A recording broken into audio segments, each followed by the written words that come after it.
Hello friends, स्वागत है आपका एसएससी तक पर। परसेंटेज की जो सीरीज हमारी कंटिन्यू है, हम अभी तक 9 क्लास कर चुके हैं। आज हमारी 10वीं क्लास है और 60 क्वेश्चन हम कर चुके हैं। चलिए हम स्टार्ट करते हैं क्वेश्चन 61 से। उम्मीद कर रहा हूँ आपको बहुत अच्छे से समझ में आ रहा होगा, सभी चीज़ें आपको अच्छे से क्लियर हो रही होंगी। मैं हर एक कॉन्सेप्ट पे 5 से 6 क्वेश्चन करने की कोशिश कर रहा हूँ। जिस भी वैरायटी का क्वेश्चन उस कॉन्सेप्ट से बन सकता है, मैं हर वो क्वेश्चन डिस्कस करने की आपके साथ कोशिश कर रहा हूँ।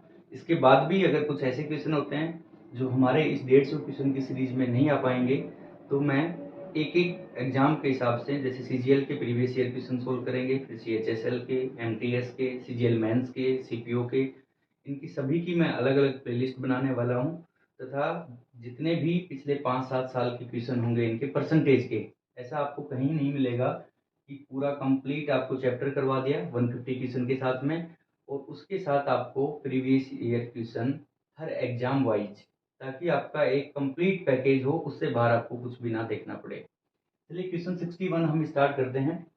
आज आपको जिस कॉन्सेप्ट पे मैं कुछ क्वेश्चन करवाने वाला हूँ, ये बहुत बार एग्जाम में ऐसे क्वेश्चन आते हैं। कॉन्सेप्ट क्या है वो देखिए पहले आप। कुछ चीजें हैं हमारे पास में, जैसे मैंने कहा, एक रेक्टेंगुलर है, एक आयत है, एक वर्ग है, घन है, स्क्वायर हो गया, क्यूब हो गया, इस टाइप की सर्किल हो गया यानी कि वृत्त हो गया। इस टाइप की कुछ आकृतियां आपको क्वेश्चन में परसेंटेज से रिलेटेड क्वेश्चन आएगा, ऐसी आकृतियों का वो क्वेश्चन में जिक्र करेगा। इनमें क्या कर सकता है, आप एक बार कॉन्सेप्ट समझोगे, फिर आप चाहे 5 क्वेश्चन करो, 4 करो, आपको इजीली क्लियर हो जाएगा। आपको इनका एरिया, वैसे भी आप मेंसुरेशन में सब पढ़ने वाले हो, अभी बेसिक जितना हमें काम आ रहा है उतना मैं आपको ये समझा रहा हूँ। इन आयत का एरिया आपसे पूछेगा तो आपको पता है L इंटू बी। वर्ग का अगर एरिया पूछता है, अगर उसकी भुजा ए है तो उसका हो गया ए स्क्वायर। और घन का आपसे वॉल्यूम पूछता है, वॉल्यूम, तो ये आ गया ए क्यूब, ये इसका हो गया आयतन।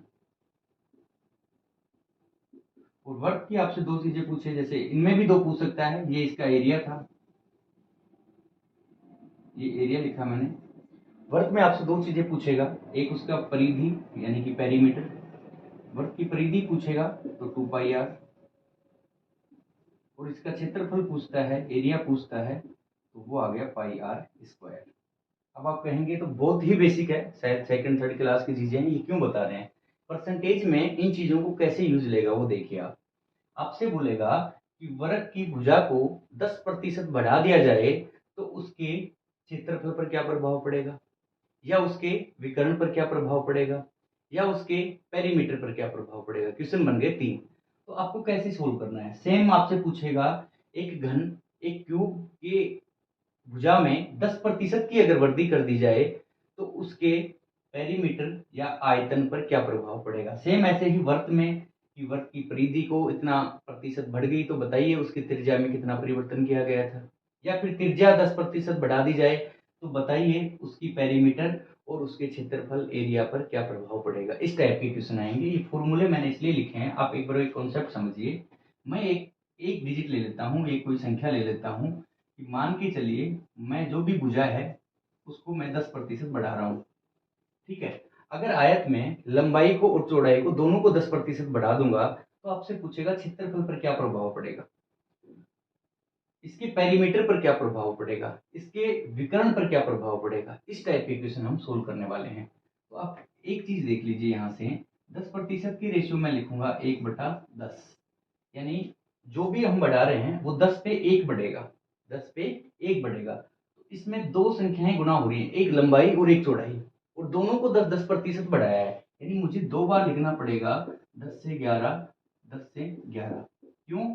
क्योंकि एक एल के लिए लिखा है ये वाला 10 से 11, और एक मैंने लिखा है बी के लिए, एक लंबाई के लिए और एक चौड़ाई के लिए। तो मेरा क्षेत्रफल यहाँ से आ जाएगा 10 गुणा 10, यानी कि पहले मेरा क्षेत्रफल था 100, और 11 का स्क्वायर आ गया 121, यानी मेरे क्षेत्रफल में जो वृद्धि हुई वो होगी 21%।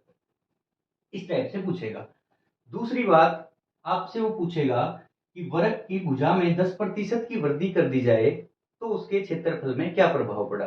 देखिए भुजा उसकी 10% बढ़ गई, यानी आपको निकालना क्या है, ए स्क्वायर। ए स्क्वायर के लिए जैसे यहाँ मैंने एल इंटू बी किया है, तो अब की बार मुझे यहाँ भी ए रखना पड़ेगा, यहाँ भी ए, और दोनों में वृद्धि हो रही है 10% की, क्योंकि सभी भुजाएं उसकी समान है। तो फिर मैं लिखूंगा 10 से 11, ये पहले ए आ गया, और 10 से 11 ये फिर ए आ गया। ए इंटू ए का मल्टीप्लाई करूंगा तो आ गया ए स्क्वायर। इसीलिए 10 गुणा 10 हो गया 100, और 11 का स्क्वायर 121, यानी इसमें भी वृद्धि होगी जो इसके क्षेत्रफल में, वो भी आ गई 11%, सॉरी 21%। कब? जब हमने भुजा 10% बढ़ाई। ऐसे ही अगर आपसे पूछता है वर्त में, ये देखिए आप, वर्त में पूछता है कि अगर इसकी त्रिज्या को आर, रेडियस को 10% बढ़ा दें, इसकी रेडियस को 10% बढ़ा दें तो परिधि पर क्या प्रभाव पड़ेगा। समझने वाली बात यह है कि जो इसकी परिधि है ये है 2 पाई आर, इसकी सरकमफ्रेंस जो है वो है 2 पाई आर। तो आप एक चीज देखिए, आप आर चाहे कितनी भी रखें, 2 पाई तो मल्टीप्लाई हो रहा है। आर आप कम करो ज्यादा करो, 2 पाई तो दोनों में मल्टीप्लाई होगा अगर आपको पेरीमीटर निकालना है। इसका मतलब 2 पाई है ये कांस्टेंट हो गया, यानी इस 2 पाई आर में कि 2 पाई तो आप त्रिज्या कम करो ज्यादा करो, जैसा भी करो त्रिज्या के साथ ये तो मल्टीप्लाई होना है अगर आपको पेरीमीटर निकालना है। तो इसको हम छोड़ देंगे और सीधा सीधा परिधि में चेक करने के लिए हमारे पास बच गया आर। तो जितना आप त्रिज्या में परिवर्तन कर रहे हो उतना ही उसका परिधि में हो जाएगा। अगर आपने त्रिज्या 10% बढ़ाई तो उसकी परिधि 10 बढ़ जाएगी, क्योंकि यहाँ आर स्क्वायर नहीं है। आर स्क्वायर होता तो मैं 2 बार आर के रेशियो लिखता, 10 से 11, 10 से 11, जैसे यहाँ पे लिखा है। अगर मैं क्षेत्रफल की बात करता हूँ, क्षेत्रफल है पाई आर स्क्वायर, इसमें पाई कांस्टेंट हो गया, क्योंकि जब हम त्रिज्या बढ़ाने के बाद भी क्षेत्रफल निकालेंगे तो फॉर्मूला तो यही रहना है, पाई आर स्क्वायर। तो पाई हमारा यहाँ से कांस्टेंट हो गया। इसका मतलब मुझे क्षेत्रफल में वृद्धि निकालने के लिए आर स्क्वायर के डाटा चाहिए, और आर स्क्वायर यानी आर इंटू आर। तो मुझे 2 बार आर के रेशियो लिखने पड़ेंगे, 10 से 11, 10 से 11, जो कि मल्टीप्लाई होकर आ गया 100 से 121, और टोटल मेरी वृद्धि आ जाएगी 21% की। इस टाइप के हम आज क्वेश्चन करने वाले हैं जिसमें सभी टाइप आपके कवर हो जाएंगे, और 1-2 क्वेश्चन आपको हर एग्जाम में दिखेगा। आप कोई भी प्रीवियस ईयर का क्वेश्चन उठा के देख लीजिए। आज के बाद जब आप ये सारे क्वेश्चन कर लेते हैं, आपको इस टाइप के किसी भी क्वेश्चन में कोई डाउट नहीं रहेगा। ये सभी क्वेश्चन जैसे ही होते हैं आप अच्छे से इस चीज को समझ जाएंगे। क्वेश्चन 61 देखते हैं हम। 61 में दिया है आपको कि एक वृत्त की त्रिज्या को 10% बढ़ा दिया जाए तो क्षेत्रफल पर क्या प्रभाव पड़ेगा। आर है जो वृत्त की, उसको 10% इंक्रीज कर दिया, और आपसे पूछा है उसका एरिया, क्षेत्रफल, उसका एरिया पर क्या प्रभाव पड़ा, ये आपसे पूछ रहा है। आपको पता है जो वर्ग का एरिया है, सर्किल का जो एरिया है, वो होता है पाई आर स्क्वायर। इजी क्वेश्चन से स्टार्ट किए हैं, धीरे धीरे आपको कॉन्सेप्ट क्लियर हो जाएगा। इसका एरिया होता है पाई आर स्क्वायर। आप त्रिज्या में चेंज करोगे तो भी पाई तो मल्टीप्लाई होना है, इसीलिए पाई कांस्टेंट हो गया, पाई से कोई फर्क नहीं पड़ेगा। पाई पहले भी गुना होगा, पाई बाद में भी मल्टीप्लाई होना है। तो पाई को अगर मैं हटा दूं तो मेरे पास बचता है आर स्क्वायर, यानी मुझे 10% के रेशियो जो है 1/10, इसका मतलब 10 पे 1 बढ़ा यानी कि 11 हो गया। तो मैं लिख रहा हूँ 10 से 11, त्रिज्या बढ़ गई मेरी आर, फिर लिख रहा हूँ 10 से 11, ये हो गया आर, और जब मैं इन दोनों का मल्टीप्लाई कर दूंगा तो आर स्क्वायर के डाटा मेरे पास आ गए। समझ रहे होगे आप। तो ये आ गया 100 एरिया मेरा, और ये आ गया 121, यानी मेरा पुराना जो एरिया था वो 100 था, अभी नया एरिया जब मैं 10% की वृद्धि करी है त्रिज्या में तो आ गया 121। तो बताइए कितना प्रतिशत बढ़ गया, 21%। ये मेरा आंसर आ गया। बहुत ही आसान क्वेश्चन था, समझ में आ गया होगा, दोबारा इसको समझाने की जरूरत नहीं है, क्योंकि जो अभी कॉन्सेप्ट बताया है मैंने जस्ट क्वेश्चन से पहले, उसी कॉन्सेप्ट पे क्वेश्चन है। नेक्स्ट देखते हैं क्वेश्चन 62। इसका आंसर आ गया 21% की वृद्धि। 62 में कहा है आपसे, यदि एक आयत की लंबाई में 10% और चौड़ाई में 15% की वृद्धि की जाती है। आपके पास कोई आयत है, रेक्टेंगुलर है, जिसकी लंबाई में 10% की वृद्धि और जिसकी चौड़ाई यानी बी में 15% की वृद्धि कर दी जाती है, तो उसके क्षेत्रफल पर क्या प्रभाव पड़ेगा, ये पूछा आपसे, कितना प्रतिशत की कमी या वृद्धि होगी। ठीक है जी। क्षेत्रफल निकालने के लिए मुझे चाहिए एल इंटू बी। आयत का क्षेत्रफल होता है लंबाई गुना चौड़ाई, यानी मुझे निकालना है एल इंटू बी। एल में बोल रहा है 10% की वृद्धि, 10% की रेशियो आपको पता है 1/10, और 15% के रेशियो आपको पता है 3/20। इसमें 15 में 100 का डिवाइड करोगे तो 3/20 आ जाएगा। रेशियो वाली क्लास, फर्स्ट क्लास देखोगे, चीजें बहुत अच्छे से करवा रखी है मैंने। क्षेत्रफल आ गया L इंटू वी। मुझे इन दोनों का मल्टीप्लाई करना है। तो आप देखिए, जब लंबाई 10 थी, वो कह रहा है कि 10% वृद्धि कर दी, यानी 1 बढ़ा दी, तो लंबाई आ गई 10 से 11। तो लेंथ की मेरे रेशियो आ गई 10 से 11। ऐसे ही बी के मेरे रेशियो आ गए 20 पे 3 बढ़ गया, यानी 20 से 23। मुझे करना है इनका मल्टीप्लाई, L इंटू बी, और ये मेरा आ जाएगा क्षेत्रफल। तो जैसे ही L का B से मल्टीप्लाई किया मैंने, तो 200, यानी आयत का क्षेत्रफल भुजाओं को बढ़ाने से पहले था 200, बढ़ाने के बाद क्या हो गया, 23 को मुझे करना है 11 से गुना। तो 230 और 23, 253। ठीक है, कितना बढ़ा है इसमें, आप देखिए 53। तो 200 पे 53 बढ़ा है। तो अगर 100 पे देखूंगा मैं, तो 26.5 बढ़ गया। प्रतिशत में आप निकाल लीजिए, 53/200 इंटू 100। 2 जीरो से 2 जीरो कट गई। 53 में जैसे ही आपने 2 का डिवाइड दिया, तो ये आ गया 26.5 की वृद्धि, यानी उसके क्षेत्रफल में 26.5 की वृद्धि हो गई, जो कि ऑप्शन आपका डी है। समझ में आ गया होगा आपको। लंबाई में वृद्धि दी थी 10%, 10% के रेशियो मैंने लिखे हैं 1/10। चौड़ाई में वृद्धि दी है 15%, जिसके की रेशियो हो गए 3/20। इन दोनों को यूज लेके मुझे पता है आयत का क्षेत्रफल एरिया L इंटू बी होता है, यानी इन दोनों का मुझे मल्टीप्लाई निकालना है। जैसे ही भुजा को मैंने बढ़ाया 10 से 11 किया, चौड़ाई को मैंने 20 से 23 किया, तो 200 से 253 आ गया। 53 की वृद्धि हुई 200 पे, तो 53/200 इंटू 100, 26.5% की वृद्धि आ गई। ठीक है, क्वेश्चन 63 देखते हैं अभी।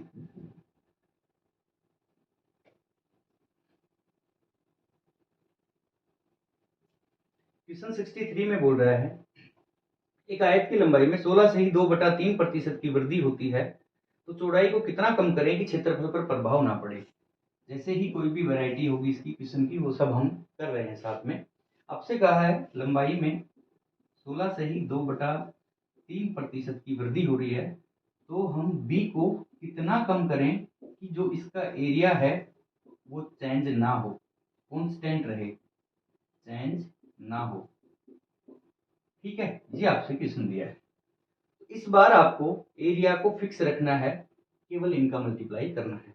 जैसे ये कॉन्सेप्ट हम लगभग पिछले 3 से 4 क्लासों में इस टाइप की क्वेश्चन कर चुके हैं। उसी चीज को घुमा के दिया, आपको समझना पड़ेगा कि ये कौन से कॉन्सेप्ट में ये चीज फिट होगी, जो कि हम सोल्व कर चुके हैं पिछली 4 से 5 क्लास में। ऐसे बहुत क्वेश्चन हम कर चुके हैं, बस उनकी लैंग्वेज अलग थी। एक चीज देखिए आप, अगर मैं लिखता हूँ, ये जस्ट समझाने के लिए लिख रहा हूँ आपको, मैं बोलता हूँ कि 10% लंबाई में बढ़ा दूं, तो आप क्या लिखोगे, 10 से 11। और चौड़ाई में ब्लैंक छोड़ देता हूँ कि मुझे नहीं पता क्या क्या हो रहा है चौड़ाई के साथ। लेकिन मैं आपको साथ में ये बोल देता हूँ कि इसका जो एरिया है वो फिक्स रहना चाहिए। एरिया फिक्स जब ही रहेगा जब आप ये रेशियो वापस लिख दीजिए, 11 यहाँ पे कर दीजिए और ये 10 यहाँ पे कर दीजिए। तो अब देखिए इनका मल्टीप्लाई 110 आ गया, इसका भी मल्टीप्लाई 110 आ गया।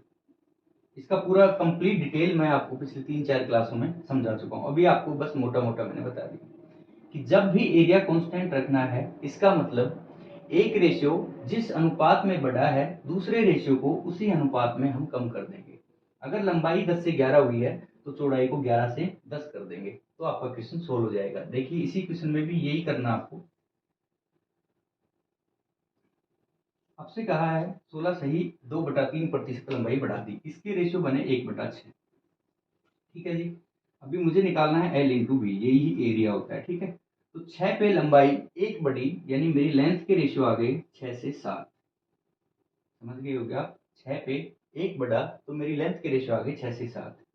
बी के रेशियो मुझे नहीं दे रखे हैं, तो बी के रेशियो में मान लेता हूँ ब्लैंक, ये मुझे निकालने हैं, मुझे नहीं पता तो मैंने इसको खाली छोड़ दिया। लेकिन एरिया बोल रहा है कि कांस्टेंट है, तो ये 7 यहाँ पे आ जाएगा और ये 6 यहाँ पे आ जाएगा। आप देखिए 42 और 6 7 42, यानी कि एरिया मेरा ऑटोमेटिकली कांस्टेंट हो गया। ये मैंने चेक भी करके देख लिया। तो बी के रेशियो आ गए 7 से 6। यही पूछा था कि कितनी कमी करें। आप देखिए 7 से उसने 6 कर दिया, 1 की कमी करी, कितने पे, इस 7 पे। प्रतिशत में लिखोगे, आप लिखोगे 1 की कमी की 7 पे, और 1/7 होता है 14 सही 2/7%। समझ में आ गया, वो रेशियो मैंने करवा रखा है, ये आपको याद करना है। जिसको नहीं याद है, 1/7 को आप 100 से मल्टीप्लाई करोगे, 100 में 7 का भाग दोगे तो ये आ जाएगा 14 7 98 और 200/7 आ जाएगा।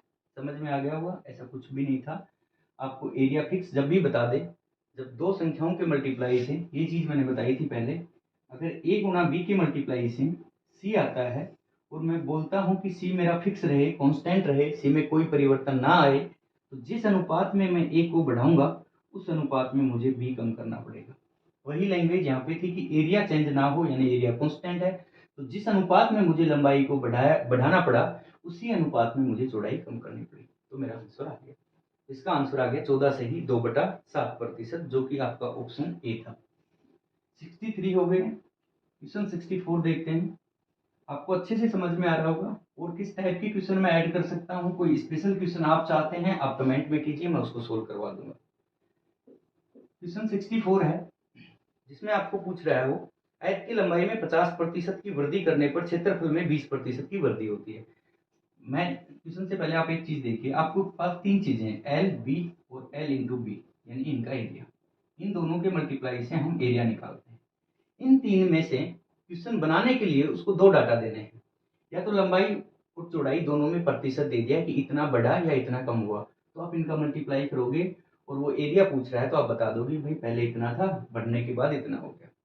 सेकंड क्या पूछेगा, एल इंटू बी की वैल्यू कांस्टेंट दे दिया, आपको बोल दिया कि जो उसका एरिया है वो पहले भी सेम था और उतना ही अब है। तब आप क्या करोगे, जिस रेशियो में एल को बढ़ाया उसी रेशियो में आप बी को कम कर दोगे। यानी ये अगर 5 से 6 किया तो बी के रेशियो आप 6 से 5 कर दोगे। एरिया भी देखो 6 5 30, 6 5 30 कांस्टेंट आ गया। तीसरे क्वेश्चन में क्या करेगा, तीसरा अगर वो टाइप बनाता है तो आपको बोलेगा इनमें से एक को बढ़ा दिया और साथ में एल और बी को बढ़ा दिया या कम कर दिया, तो इसके पूछेगा, जो कि अभी हम क्वेश्चन सोल्व करने वाले हैं। देखते हैं कैसे सोल्व करेंगे इसको। आप थोड़े थोड़े इनके पैटर्न याद रखिए, देखिए कि एक चीज से किस टाइप के कितने क्वेश्चन बन सकते हैं, तो आपको चीजें इजीली क्लियर हो जाएंगी। आयत की लंबाई में 50% की वृद्धि कर दी गई। आपसे कहा है कि जो उसकी एल है उसमें 50% की वृद्धि कर दी, यानी कि 1/2 इसका रेशियो हो गया। और एल में वृद्धि करने का मतलब है कि 2 से 3 कर दिया। अगर उसकी लेंथ पहले 2 थी, उस पर 1 बढ़ गया तो 2 से 3 आ गया, ये 50% की रेशियो लिख दी। सेकंड आपसे कहा है तो इसके क्षेत्रफल में 20% की वृद्धि होती है। ऐसा करने से जो इसका एरिया है, क्षेत्रफल है, उसमें 20% की वृद्धि होती है। ज्यादा ही मैंने इसको पास पास लिख दिया है, अच्छे से लिख देता हूँ। लेंथ में 50 की वृद्धि, ऐसा करने से उसका जो एरिया है उसमें 20% की वृद्धि होती है, और 20% की रेशियो हो गई 1/5। अब मैं इसको सोल्व करता हूँ। एल में 50% का मतलब हो गया 2 से 3 हो गई। अगर उसकी लेंथ पहले 2 थी तो बी लेंथ उसकी बढ़ने के बाद हो गई 3। समझ में आ गई ये बात आपको? और बी मुझे नहीं पता है तो बी के लिए मैं छोड़ देता हूँ ब्लैंक, ये मुझे निकालना है। ठीक है, आप बताइए एरिया क्या आएगा। एरिया आता है इन दोनों का मल्टीप्लाई, लेकिन मुझे अभी एरिया नहीं पूछ रहा। एरिया के रेशियो मुझे क्वेश्चन में दिए हैं, जो कि कहा है 20% बढ़ गया, यानी अगर एरिया पहले 5 था तो एरिया बढ़ के हो गया है 6। क्या करूं इसको मल्टीप्लाई कि इन दोनों के मल्टीप्लाई से 5 आ जाए, तो आप बताइए, 2 यहाँ पे है, अगर मैं इसको 2.5 से मल्टीप्लाई कर देता हूँ 2.5 से, तो 5 आ जाएगा। 3 को किससे मल्टीप्लाई करूं कि 6 आ जाए, क्योंकि आपको पता है ये एल है ये बी है, इन दोनों के मल्टीप्लाई से एल इंटू बी जो कि क्षेत्रफल है वो 6 आया है। तो इसमें तो मुझे दिख रहा है 2 आ जाएगा, यहाँ पॉइंट्स में आएगा तो बेटर है। पहले भी आपको ये चीज बताई है कि ये रेशियो ही तो है, इसमें मैं 0 लगा देता हूँ। एक 50 बना दिया, 60 कर दिया इसको, अब इजीली हो गया। 20 से मल्टीप्लाई कर दो और इधर 25 से कर दो।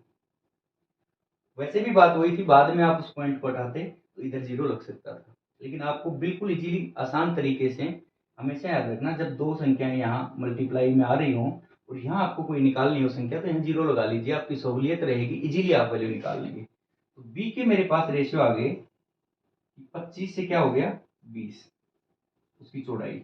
ये पूछ रहा था क्या फर्क पड़ा, बताइए क्या रेशियो आए, 25 से हो गया 20, तो इसके रेशियो आ गए 5 से 4, यानी 5 से 1 कम होगी, 4 आ गई तो 1/5, यानी 5 पे 1 कम, और 1/5 होता है 20%। कमी या वृद्धि, देखिए 5 से 4 जा रहा है, इसका मतलब कमी। तो आंसर आ गया आपका 20% की कमी, जो कि इसका ऑप्शन ए था।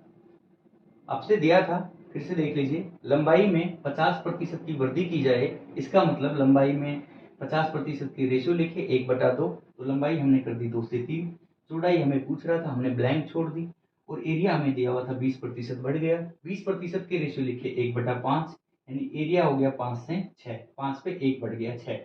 इन दोनों के मल्टीप्लाई से ये संख्या आई है, इसलिए हमें पता था या तो 2.5 लिख दें या फिर दोनों के आगे 0 लगा दें, एक एक, कोई फर्क नहीं पड़ेगा, 0 वापस काट सकते हैं क्योंकि ये रेशियो है। तो ये आ गया 25 गुणा 2 50, ये आ गया 20 गुणा 3 60। ये एरिया इसका सेट हो गया, तो यहाँ से हम बी निकाल लेंगे, बी की वैल्यू आ गई 25 और 20, रेशियो जैसे ही काट दिया 5 से, 5 रेशियो 4, 5 पे 1 कम हो रहा है यानी 1/5, तो आ गया 20%। बहुत ही आसान क्वेश्चन था, समझ में आ गया होगा। क्वेश्चन 65 देखते हैं हम। 65 में आपको दिया है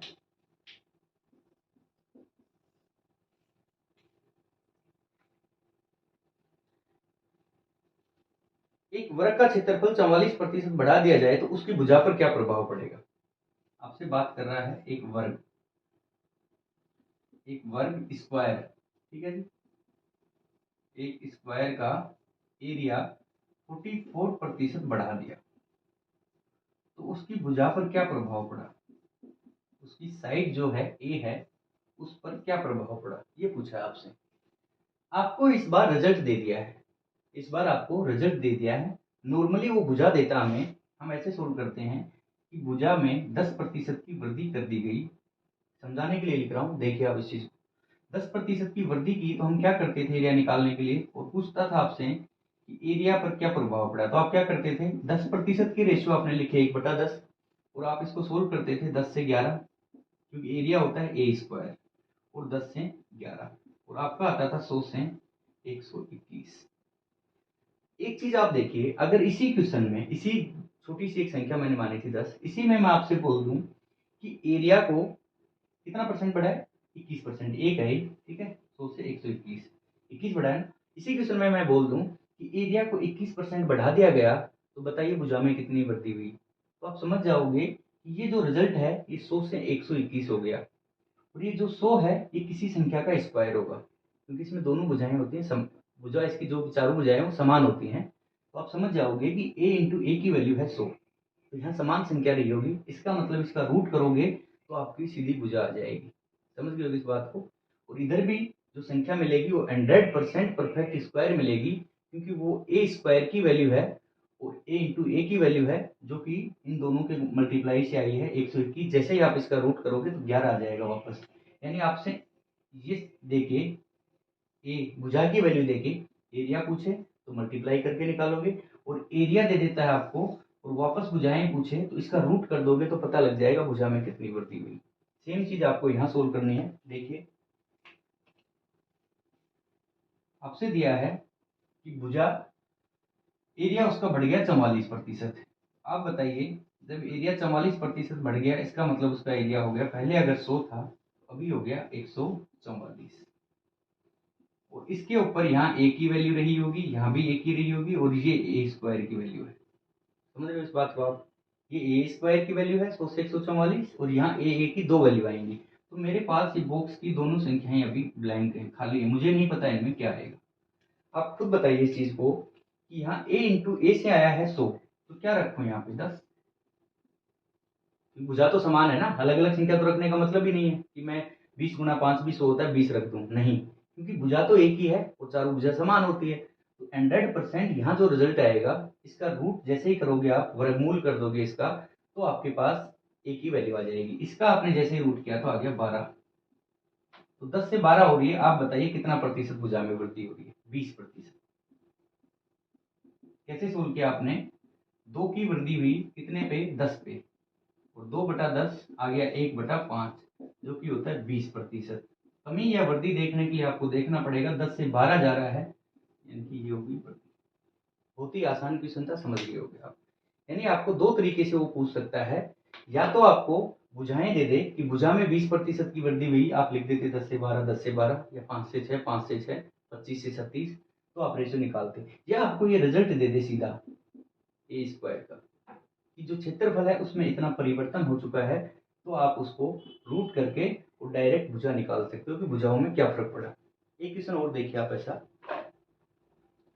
अब इसके साथ में आपके विकर्ण जो होता है, इनका डायगोनल होता है, उसके भी क्वेश्चन आएंगे। डायगोनल से क्या फर्क पड़ेगा डायगोनल में। क्वेश्चन है आपका 66 में आप देखिए, आपसे क्वेश्चन दिया है कि एक आयत की लंबाई और चौड़ाई प्रत्येक में 17% की वृद्धि कर दी जाए। कोई आयत है, उसकी एल में भी 17% लंबाई में, और जो उसकी चौड़ाई है उसमें भी 17% की वृद्धि कर दी। पूछ रहा आपसे उसके विकर्ण पर क्या प्रभाव पड़ेगा। अगर आपसे यहाँ पूछता कि उसके क्षेत्रफल पर क्या प्रभाव पड़ेगा, तो आप L इंटू बी निकाल देते। 17% के अगर रेशियो नहीं बन रहे तो लिखते 100 से 117, 100 से 117, इनका मल्टीप्लाई करते, एरिया के प्रतिशत आ जाता। अभी आपको निकालना है विकर्ण। आप एक चीज देखिए, ये अगर आपकी आयत है, ये इसका विकर्ण हो गया। ये भुजा मेरे पास ए है, ये भुजा होगी बी, ये ए होगी, ये बी होगी, ये 90 डिग्री हो गया यहाँ पे। तो ए स्क्वायर प्लस बी स्क्वायर, और उसका कर दिया मैंने रूट। यानी जो विकर्ण की विमा जो होगी, विमा बोले तो उसके साथ में जैसे सेंटीमीटर स्क्वायर, मीटर स्क्वायर, इस टाइप से आता है। तो विकर्ण का वही जो विमा आएगा जो ए का और बी का है, यानी वो स्क्वायर में नहीं आएगा। तो जितना ए और बी में परिवर्तन होगा उतना ही परिवर्तन होगा विकर्ण में। देखिए आपको मैं एक एग्जाम्पल करके सोल्व करके दिखा देता हूँ। सपोज करो इसको मैं मानता हूँ 30, इसको मानता हूँ मैं 40। तो ये आ गया 30 का स्क्वायर 900, 40 का स्क्वायर 1600, 1600 और 900 हो गया 2500, 2500 का अंडर रूट करोगे तो आ गया 50। ये आ गया 50। ये ट्रायंगल के रेशियो में जब एडवांस मैथ पढ़ेंगे उसमें चीजें सोल्व करेंगे। 3 4 5 का रेशियो था। आपको प्रूव करके दिखा रहा हूं मैं ये चीज कि ये कैसे सोल्व होगा। आपके पास एल है 30, बी है आपकी 40 और विकर्ण है आपका 50। ठीक है, मैं एक काम करता हूं, मैं इसमें 10% की वृद्धि कर देता हूं। ये हो गया 33, 30 का 10% हुआ 3। इसमें भी 10% की वृद्धि करता हूं तो ये हो गया 44। मैं ये चेक करके देखना चाह रहा हूं कि विकर्ण में कितने प्रतिशत की वृद्धि आएगी। मुझे पता है जितना आपने भुजाओं में वृद्धि की है उतना ही विकर्ण में वृद्धि आएगी, लेकिन हम इसको एक बार सोल्व करके देख लेते हैं। प्रूव हो जाएगा कि हाँ, भुजाओं के साथ विकर्ण का वही संबंध है। जितना भुजाओं में वृद्धि करोगे उतना ही विकर्ण में आएगी। इसका आंसर 17% ही आना है। देख लीजिए आप इसको। अब मुझे एल दे रखा है 33, बी दे रखा है 44, और मुझे निकालना है विकर्ण। विकर्ण हो गया एल स्क्वायर, मुझे 33 का स्क्वायर निकालना है। 33 का स्क्वायर आप कैसे निकालोगे, पहले इसका मल्टीप्लाई करो। 3 का स्क्वायर 9, इन दोनों का गुणा किया, 3 3 9, उसका डबल 18, बच गया 1, 3 3 9 और 1 10, 1089। इस सब स्क्वायर की आपको शॉर्ट करने के लिए मैंने कैलकुलेशन की 2 शॉर्टकट की क्लासें ली हैं, उसमें ये समझा रखा है मैंने। 44 का आप स्क्वायर करोगे, 4 का स्क्वायर 16, कैरी 1, इन दोनों का मल्टीप्लाई किया 16, उसका डबल 32 और 1 33, कैरी आ गया 3, इसका स्क्वायर 16 और 3 19। देखो आप कहीं भी आपको साइड में लिखने की जरूरत नहीं है, और आपको समझाने की वजह से मैं भी इसको स्लो सोल्व कर रहा हूँ। नहीं, आप इसकी अगर अच्छे से प्रैक्टिस करोगे ये चीजें बहुत काम आएंगी आपको। इनका हम ऐड करते हैं तो 9 और 6 15, 8 और 3 11 और 1 12, ये आ गया 9, ये आ गया 2, आपके पास ये आ गया। आप बताइए किसका स्क्वायर है। हमें चेक करना है कि 2925 ऐड ठीक किया हमने। 9 और 6 15, 1 8 और 3 11 12, 1 9 और 1 0 आएगा, 9 और 1 10 और 1 और 1 2 और ये हो गया 3, 3025 हो गया। हमारा टोटल आ गया 3025। हमें देखना है कि ये किसका स्क्वायर है। इसके लिए भी हम वर्गमूल के कुछ शॉर्टकट करेंगे। जब यहाँ 25 है इसका मतलब यूनिट डिजिट आएगा मेरा 5, और ये जो 30 है इससे पहले वो कौन सी परफेक्ट स्क्वायर वाली संख्या है जो इससे पहले आती हो, जो कि आ गया 25, और 25 किसका स्क्वायर 5 का। तो किसका स्क्वायर हुआ 55 का, 55 का स्क्वायर। और इसको भी आपको ये भी मैंने उस कैलकुलेशन शॉर्टकट में बताया था कि जब आपको ऐसी संख्याओं का स्क्वायर करना हो जिसका यूनिट डिजिट 5 है तो आपको क्या करना होता है, इस 5 का स्क्वायर हो गया 25 और इसको अपने से नेक्स्ट संख्या से मल्टीप्लाई करना। अगर ये 5 है तो इसको आप 6 से मल्टीप्लाई किए, 6 5 30, यानी ये आ गया 3025। आप देख लीजिए ये चीज, इसका जब मैंने विकर्ण निकाला तो वो आया कितना 55। बताओ कितनी प्रतिशत वृद्धि हुई, ये भी 10% हुई। ये चीज मैंने प्रूव करके देख ली। यानी जब आप आयत की जितना लंबाई में बढ़ा रहे हो उतनी ही चौड़ाई बढ़ा रहे हो तो उसके विकर्ण में भी उतनी ही वृद्धि होगी। और मैंने एक छोटी छोटी संख्याएं मान के इसको चेक कर लिया। मैंने लंबाई 30 मानी थी, एक मैंने चौड़ाई 40 मान ली, दोनों का स्क्वायर करके देखा 50 आ गया। फिर मैंने इनमें 10% की वृद्धि की, इसको मैंने 33 किया, इसको मैंने 44 किया, दोनों का स्क्वायर करके रूट करके जब वैल्यू निकल के आई वो आई 55, जो कि 50 का 10% ज्यादा थी। समझ गए आप इस चीज को? छोटी छोटी कैलकुलेशन है ये, आप कैलकुलेशन वाली क्लास देखिए, उसमें काफी आपको हेल्पफुल होगी ये चीज। इजीली हम अगर बीच में कहीं कैलकुलेशन में हमें ऐसी जरूरत पड़ रही है तो इसका आंसर आ गया 17%। समझ गया? जितना लंबाई और चौड़ाई में अगर हम समान परिवर्तन कर रहे हैं तो उसके विकर्ण में भी उतना ही परिवर्तन हो जाएगा। Question number 67। क्वेश्चन 67 में आपको दिया है एक आयत के विकर्ण की लंबाई 19% बढ़ा दी जाए तो इसके क्षेत्रफल पर क्या प्रभाव पड़ा। अब देखिए इस चीज को रिवर्स करके दे दिया उसने। आयत की बात कर रहा है, रेक्टेंगुलर की बात कर रहा है, उसमें 19% उसका क्या बढ़ा दिया, विकर्ण। जस्ट इससे पहले वाले क्वेश्चन में हम ये चीज समझ चुके हैं, ये बढ़ा दिया इसने। रेक्टेंगुलर का जो डायगोनल है उसको 19% बढ़ा दिया। इससे आप क्या समझे? इसका मतलब हुआ कि उस आयत की लंबाई और चौड़ाई दोनों को 19% बढ़ा दिया। इसका यही मतलब है, उस आयत की लंबाई और चौड़ाई दोनों को 19% बढ़ा दिया। बस यही कहना चाह रहा है वो।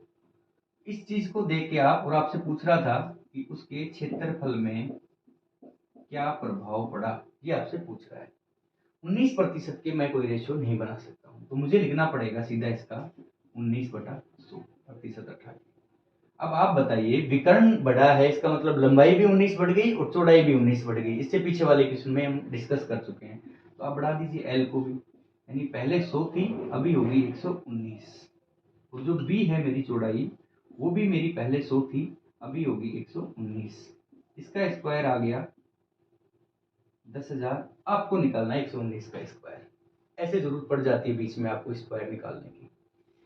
इसके लिए हम क्या करेंगे, देखिए 100 से कितना ज्यादा है, 19 ज्यादा है। स्क्वायर निकालने के लिए बता रहा हूं आपको। आप चाहो तो 119 को 119 से गुना कर लीजिए। अगर आप चाहो तो जैसे मैं आपको शॉर्ट बता रहा हूँ वो आप सीख लीजिए। 100 से 19 ज्यादा, ये भी 100 से 19 ज्यादा। 19 का अगर हम स्क्वायर करते हैं, 19 को 19 से मल्टीप्लाई करते हैं तो आएगा 361। मैं इसमें से 61 ले लेता हूँ कैरी, और बच गया 3। अब आपको इसमें क्रॉस ऐड करना है। 119 में आप 19 ऐड कर दीजिए। 119 में 19 ऐड करेंगे तो 138 आ गया, और 3 1 141 हो गया। ये इसका स्क्वायर आ गया। आसानी से आपको समझ में आ गया। फिर से देखिए, मुझे बीच में जरूरत पड़ गई थी 119 के स्क्वायर की। अगर मैं इसको साइड में लिखता तो शायद 30-40 सेकंड लग जाते।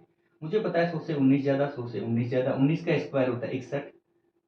361 में से मैंने 3 को साइड में रखा और 61 को 2 डिजिट मुझे यूज लेना है, 61 ले लिया, 3 यहाँ बच गया। आप इसको क्रॉस ऐड कीजिए, चाहे 119 में, ये भी 119 में 19 ऐड करना है, इधर से भी देखोगे तो 119 में 19 ऐड करना है। तो 119 में 19 ऐड किया तो आ गया 138, 3 ये था, आ गया 141।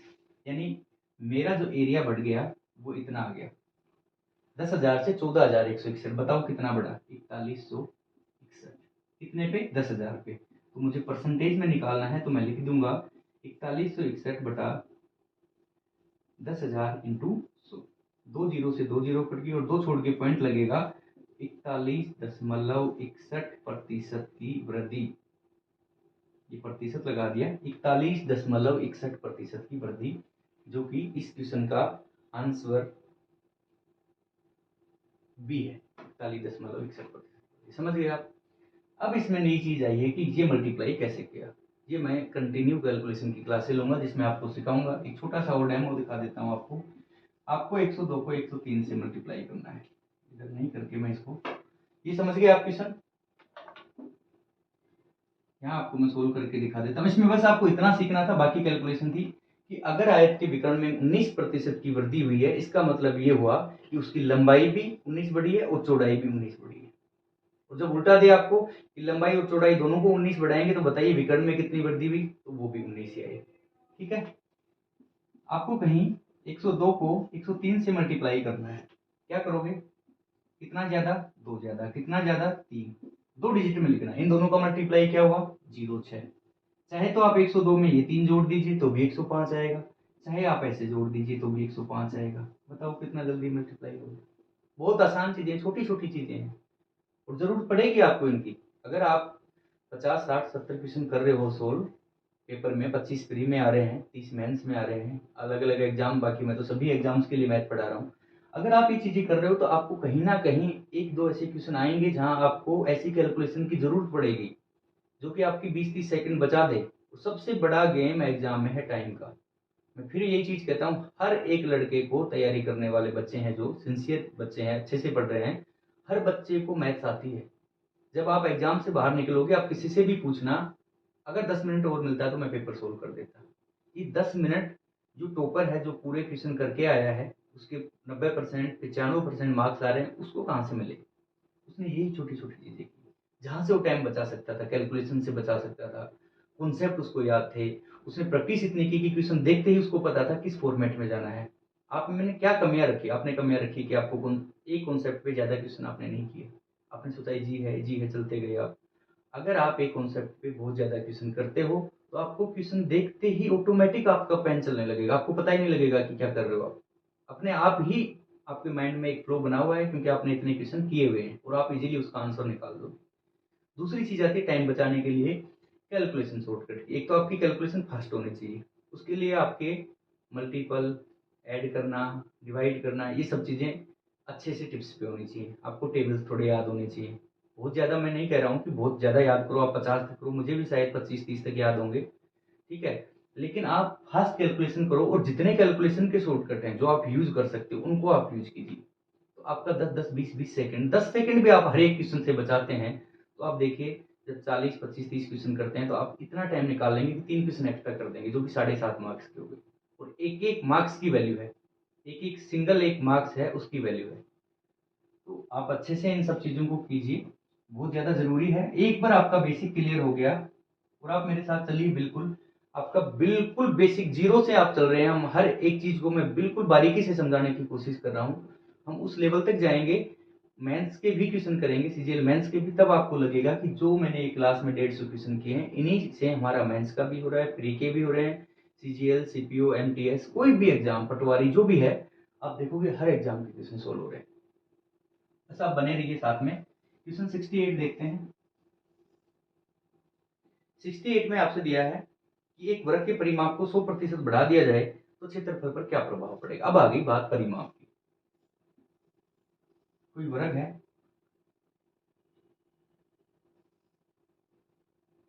इसकी भुजा है ए, इसका परिमाप बोले तो पेरीमीटर,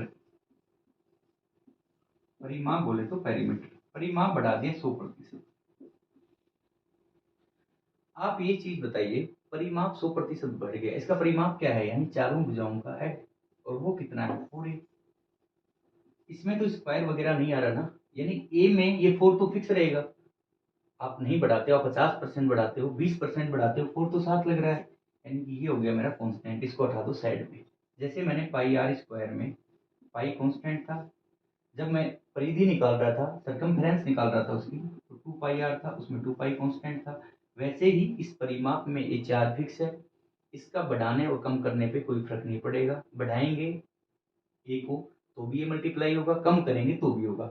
यानी ये जो है, इसके बढ़ने की वजह से परिमाप 100% बढ़ा है।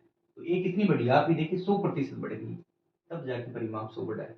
बस यही रिजल्ट है। आपको ये देखना है कि परिवर्तन किस में हुआ, ए में हुआ है। परिमाप 100 बढ़ गया, इसका मतलब आपकी भुजा भी 100% बढ़ गई। इस चीज को आप समझ जाइए।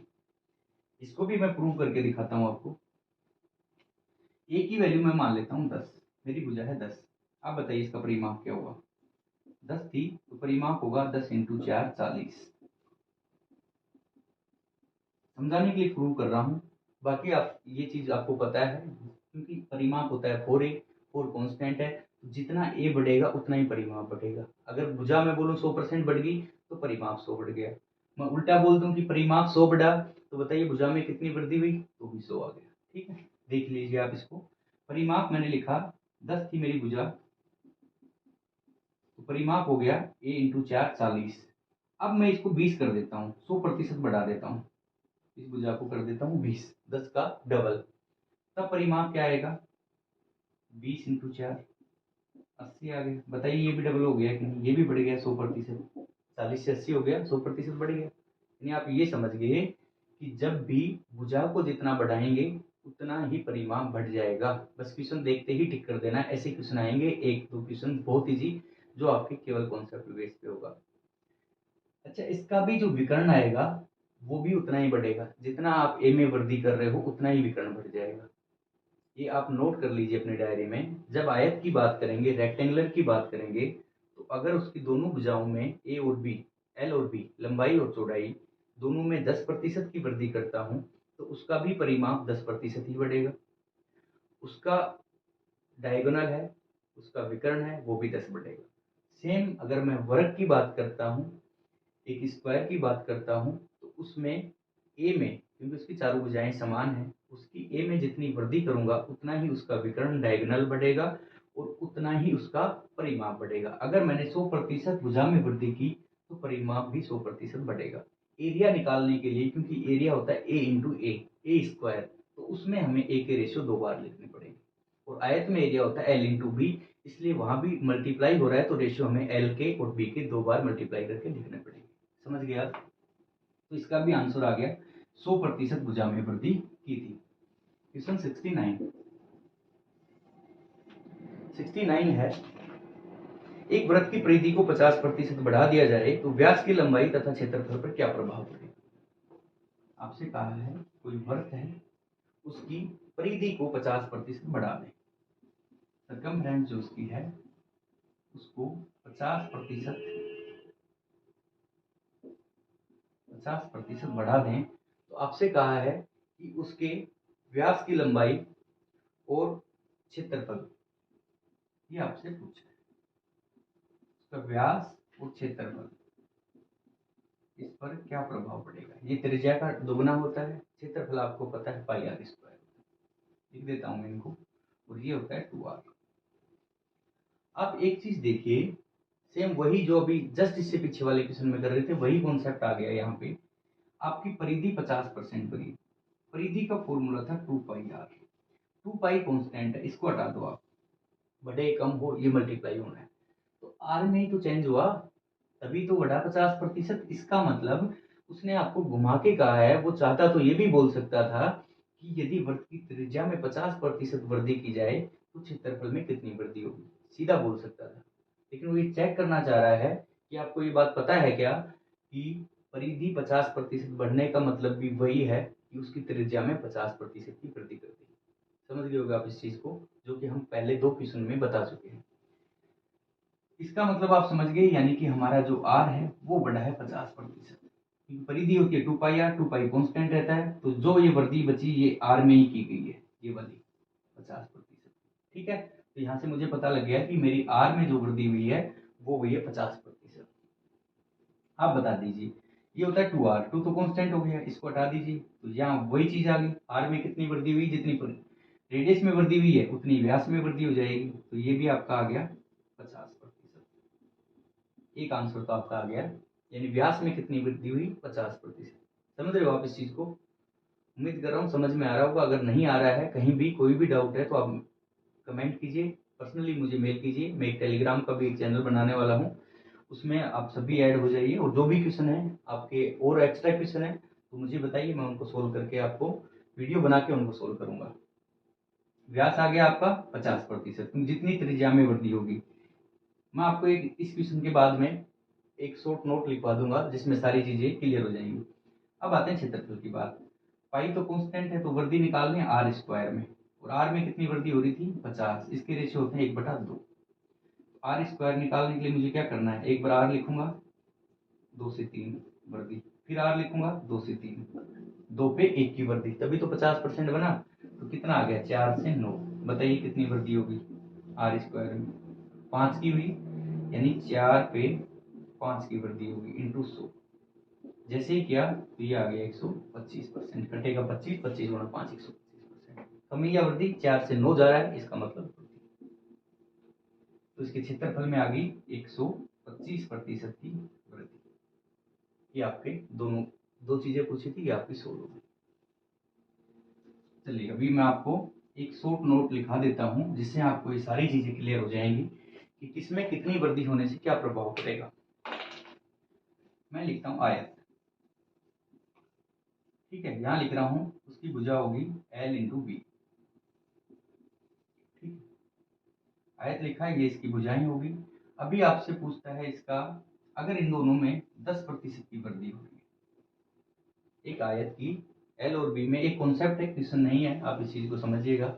एक आयत है, उसकी भुजाएं लंबाई गुना चौड़ाई, एल और बी, क्षेत्रफल हो गया लंबाई गुना चौड़ाई, उस दोनों में 10% की हम वृद्धि करते हैं, ठीक है, तो परिधि पर क्या प्रभाव पड़ेगा, सॉरी उसके परिमाप पर क्या प्रभाव पड़ेगा। अब बताइए, आयत का परिमाप 2 कोष्टक एल प्लस बी, जितनी भुजाओं में वृद्धि हुई है उतनी ही परिमाप में वृद्धि हो जाएगी 10%। लेकिन ये वृद्धि समान है, ध्यान रखना, एल और बी दोनों में समान है। दूसरा पूछूं, उसके विकर्ण में कितनी वृद्धि होगी, विकर्ण में भी 10% की हो जाएगी। तीसरा पूछूं, उसके एरिया में कितनी वृद्धि होगी, वो निकालना पड़ेगा, क्योंकि वो एल इंटू बी है, ठीक है, और एल 10 से 11, बी भी 10 से 11, वहां दो चीजें मल्टीप्लाई हो रही है, इसलिए वो हमें निकालना पड़ेगा। अगर मैं लिखता हूं यहाँ पे एक वर्ग लिखता हूं, ठीक है, स्क्वायर, अगर इसकी भुजा है ए और ए में मैंने 10% की वृद्धि कर दी, तो वर्ग का परिमाप भी 10 बढ़ेगा और वर्ग का भी विकर्ण 10% बढ़ेगा, अगर भुजा 10 बढ़ेगी तो। अब मैं लिखता हूं एक वर्ग, सर्किल, ठीक है जी। अगर इसकी रेडियस होती है आर, अगर इसकी आर में 10% की वृद्धि करता हूं, एक वृत्त है जिसकी त्रिज्या में 10% की वृद्धि करता हूं, तो देखिए इसका जो व्यास है वो भी 10 बढ़ेगा, त्रिज्या का डबल है और 2 कांस्टेंट हो गया, तो जितनी आर में वृद्धि हुई उतनी व्यास में वृद्धि होगी। इसकी परिधि जो है वो होती है 2 पाई आर, 2 पाई कांस्टेंट हो गया, इसलिए परिधि में भी उतनी वृद्धि होगी जितनी इसमें हुई है। समझ गए आप, ये आप छोटी सी चीजें हैं, ये ध्यान रखना। और अगर इसका एरिया पूछता है, वो होता है पाई आर स्क्वायर, पाई कांस्टेंट हो गया, तो आर स्क्वायर की वैल्यू हमें निकालनी पड़ेगी, इसीलिए हमें 2 पर फिर 10 से 11, 10 से 11 के रेशियो निकालते। ये छोटी सी एक कॉन्सेप्ट है, इसको आप ध्यान में रखें। आज का लास्ट क्वेश्चन देखते हैं, क्वेश्चन 70। क्वेश्चन 70 में आपसे कहा है, यदि एक घन की क्यूब, एक घन की भुजा में 20% की वृद्धि की जाए, घन है, एक क्यूब है, उसकी जो ए है साइड है उसमें 20% की वृद्धि की जाए, तो उसके आयतन पर क्या प्रभाव पड़ेगा। घन का जो आयतन होता है वो होता है ए क्यूब, घन का आयतन होता है ए क्यूब। 20% के रेशियो मुझे पता होंगे 1/5, यानी मुझे 3 बार ए के रेशियो लिखने। 1/5 को आप 3 बार लिखोगे, पहला ए आ गया 5 से 6, फिर लिखोगे ए 5 से 6, तीसरी बार ए लिखोगे 5 से 6, ये आ गया। ये बताओ ये क्यूब बन गया कि नहीं। अगर मैं इस घन का भी आपसे परिमाप पूछता, जो कि होता है 6a, तो 6 कांस्टेंट हो गया, यानी जितनी वृद्धि भुजा में की उतनी परिमाप में आ गई। अगर इसका भी वो परिमाप पूछता, तो परिमाप में 20% की ही वृद्धि आती, क्योंकि परिमाप होता है 6a, 6 कांस्टेंट हो गया, तो जितनी वृद्धि भुजा में हुई है उतनी ही वृद्धि परिमाप में हो जाती। लेकिन इसने आयतन पूछा है, आयतन के लिए फॉर्मूला है ए क्यूब, और ए क्यूब में हमें ए इंटू ए 3 पर निकालना है, तो 5 का क्यूब आ गया 125 और 6 का क्यूब आ गया 216। इससे आगे है आपकी कैलकुलेशन, इसमें कुछ नहीं बचा, 75 ये हो गया, 85 और 6 91, 1 की वृद्धि होगी इसमें, ठीक है। अब ऐसे घटाएंगे, 6 में से 5 गया 1, 11 में से 2 गया 9। अब आप परसेंटेज में निकाल लीजिए, 91 की वृद्धि हुई 125 पे इंटू 100, 25 से काट दिया, 25 चौक 100, 25 5 125, आपके पास आ गया 91/5, जो कि इसका डबल किया आपने 180, 182 यानी कि 18.2% की वृद्धि। ये आपका आंसर आ गया 18 दशमलव, इसका आ गया 180 और एक का डबल हो गया 2, 18.2% की वृद्धि, ठीक है। एक बार इसको देख लेते हैं। आपका 70वां जो क्वेश्चन है, इसका आपका आंसर आ गया, क्या पूछा, उसके आयतन पर क्या प्रभाव पड़ेगा। कहीं ना कहीं हमने मिस्टेक कर दी। ए 20% था, 20 5 से 6, 5 से 6, 5 से 6, 125 से 216, 6 में से 5 गया 1, 11 में से 2 गया 9, ठीक है। अच्छा, अभी इसको हमने मल्टीप्लाई नहीं किया, अभी हमारे पास 4 बचा हुआ है, ठीक। कैलकुलेशन थोड़ा सा ध्यान नहीं दिया इस चीज़ के लिए, कोई बात नहीं। 18 चौक 72 और 4 आपने 2 से मल्टीप्लाई किया, गुना किया तो 4.8, 72.8% की, ठीक है। छोटी मोटी मिस्टेक है, कोई बड़ी बात नहीं है। ये 4 मैंने ध्यान नहीं दिया। समझ गए आप। एक क्वेश्चन का फॉर्मेट आपको समझना है, जो चीज़ें समझनी है वो देखिए, वो आपको मुझे लग रहा है अच्छे से समझ में आ रहा होगा। आपसे पूछा था क्यू घन था जिसकी भुजा थी ए की वैल्यू दी थी आपको कि 20% बढ़ा दें, 20% के रेशियो हमने लिखे 1/5। आयतन पूछा था ए क्यूब, तो 3 बार मुझे ए लिखना पड़ेगा, तो 5 से 6, 5 से 6, 5 से 6 मैंने 3 बार लिखा, उसकी रेशियो आ गई 125 से 216। मैंने देखा 91 की वृद्धि हो रही है 125 पे, 91 इंटू 125 इंटू 100, 25 से काट दिया, ये आ गया 4, ये आ गया 5, इसमें 5 का डिवाइड दिया 18.2 आया। ये 4 मैंने देखा नहीं था, इधर 4 भी बचा हुआ है। 18.2 को मैंने 4 से मल्टीप्लाई किया तो मेरा आ गया 72.8। ये मेरा आंसर हो गया, ठीक है। उम्मीद कर रहा हूँ आपको बहुत अच्छे से समझ में आ रहा होगा। मैं अपनी तरफ से 100% कोशिश कर रहा हूँ, पूरी कोशिश कर रहा हूँ कि आपको चीज़ें बेसिक से लेके एडवांस लेवल तक क्लियर हों। आप किसी भी कोचिंग में जाइए, आपको जहाँ ऐसा कोई मिले कि 150-200 क्वेश्चन आपको एक ही चैप्टर में सोल्व करवा रहे हैं, वो भी अलग अलग वैरायटी के, अलग अलग टाइप के, मुझे नहीं लगता है। मैंने भी कोचिंग की 40-50 मैक्सिमम 50 क्वेश्चन आपको करवाएंगे, ठीक है। वहाँ प्री मेंस का अलग कंसेप्ट है, ऐसा कुछ नहीं है, कोई भी क्वेश्चन पे नहीं लिखा होता है कि प्री में आएगा मेंस में आएगा। आप एक बार ही तैयारी कीजिए, लेकिन ऐसी कीजिए कि आपको दोबारा किसी बुक से क्वेश्चन करने की जरूरत ना पड़े, केवल प्रैक्टिस आप कर पाएं, उससे ज़्यादा नहीं। पढ़ने की एक बार ही पढ़ना होता है, बार बार नहीं पढ़ी जाती कोई चीज़ें। जितने कॉन्सेप्ट हैं, जितनी चीज़ें हैं एक चैप्टर में, आप कहीं से भी पढ़िए, आप किसी भी कोचिंग से पढ़ रहे हैं, अपने सेल्फ पढ़ रहे हैं, कहीं से भी पढ़िए, एक बार एक चैप्टर को ऐसा तैयार कीजिए, चाहे उसमें 5 दिन लगे, 1 वीक लगे, ताकि उस चैप्टर से रिलेटेड आपको दोबारा कोई भी ऐसा क्वेश्चन ना आए जो कि सोल्व ना हो, ठीक है। ऑल दी बेस्ट आपको, जय हिंद।